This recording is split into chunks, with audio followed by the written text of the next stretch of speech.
Bakunzi ba Burundi Blessed Family TV turabaramukije cyane aho muherereye.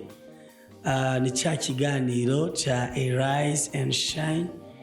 Turabatahije cyane turabaramutsa abari mu gihugu cy'u Burundi, muri Afrika y'ubuseruko, abari mu bihugu bitandukanye, Europe, Americans. Turabaramukije cyane. Tugomba dusangire ijambo ry'Imana. Topic cyane ijambo rimeze nk'ikibazo ngo mbega urukundo rwawe rufatiye kuki? Mbega urukundo rwawe rufatiye kuki? Ubundi uko bisanzwe bimeze, umuntu wese agira urukundo, n'abana batonya, abantu bakuze bagira urukundo rwo gukundana hagati yabo, rwo gukunda ibintu bitandukanye, inkundo zitandukanye. Kandi wovuga iby'urukundo, inkundo ziri mu migwi itandukanye. Ubwo rukundo ndi kuvuga, mbega urukundo ukunda Imana rufatiye kuke? Reka tubangukire mu ijambo ry'Imana riri muri gitabo cya Yeremiya, igice ni cya 2 ku murongo wa 2 n'uwa 1.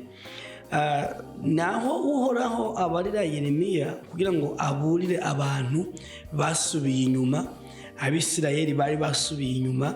Hanyuma ijambo ry'uhoraho rimuzako riti, genda usemerere mu matwi y'ab'i Yerusalemu, utuku niko uhoraho agize ati, nibuka urukundo rwo mu buto bwawe, n'ukuntu wanogera ukiri umugeni, ukuntu wankurikiye mu bugaragwa no mu gihugu kitigeze kubibwamwo iyi mbuto.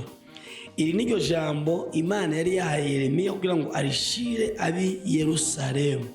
Imana yibuka urukundo abantu bayikunda, avuga ngo nibuka urukundo rwawe, urukundo wankunda, ukuntu wanogera urukundo rwo mu buto bwawe. Ubu buto ariko aravuga mu buzima bwawe no mu buzima bwanje. Ni wa muhamagaro twari tugifise, wa munsi twegera Imana, cyangwa twari dufise ikanguro yo gusenga, twakora amajene, tukipfunga, tukaduga imisozi, tugasenga, tugakora ibikorwa by'Imana, umigwi y'abaririmbyi, tugakora ibikorwa bitandukanye. Ariko uyu munsi sinzi ukuntu bimeze. Imana ribabaza, irababwira ngo ndibuka urukundo rwo mu buto bwawe, ukuntu ngo wankurikira no mu bugaragwa. Ubugaragwa ariko aravuga ni cyagihe ntacyo bari bafise. Mu bugaragwa nta mazi, mu bugaragwa nta tongo, mu bugaragwa umuntu atungwa na mana. Ariko urukundo bari bafise ku Mana, urwo rukundo bararukomeza, baguma ku Mana. Rero Imana ni nk'ariko irabibutsa, irababwira ngo yewe Yerusalemu, ati nibuka urukundo rwo mu buto bwawe. Ahantu hari Yerusalemu hashira izina ryawe.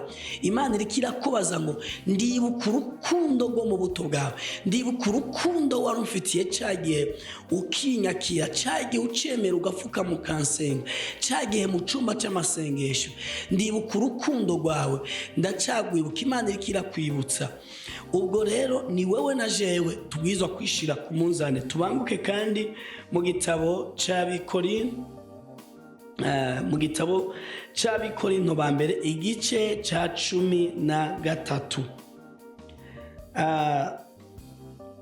Uravye ku murongo wa 4, tubona aho Pawulo yari karabwira ibiranga urukundo, ibigize urukundo, urukundo nyago rudafatiye ku kintu na kimwe. Ngiye gusoma, utege ugutwi. Urukundo rurihangana, rugira neza, urukundo ntirugira ishari, urukundo ntirwihayagiza, ntirwihimbaza, urukundo ntirukora ibiteye isoni, ntirurondera ibyago, ntirwiciraho, ntirwiyumvira ikibi ku bantu, ntirunezererwa ukugabitanya kw'abandi, ariko runezererwa n'ukuri. Rurenza ko muri byose, kwizera byose, kwizigira byose, kwihanganira byose.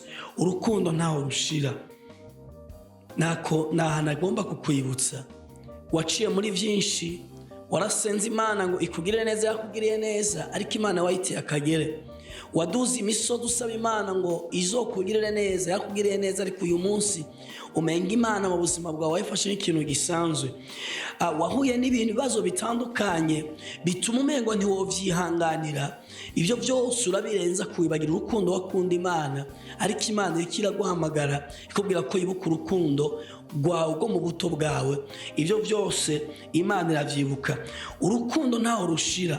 Uru rukundo dukunda Imana ntirukwiye gushira, rukwiye guhoraho kuko ruzokwamaho. Ibindi byose bishobora kurangira, ariko uru rukundo nicyo kintu cya mbere kiri primaire dukwiye kugenda, nicyo cyagezo gisumba ibindi byose byagezwe dufise.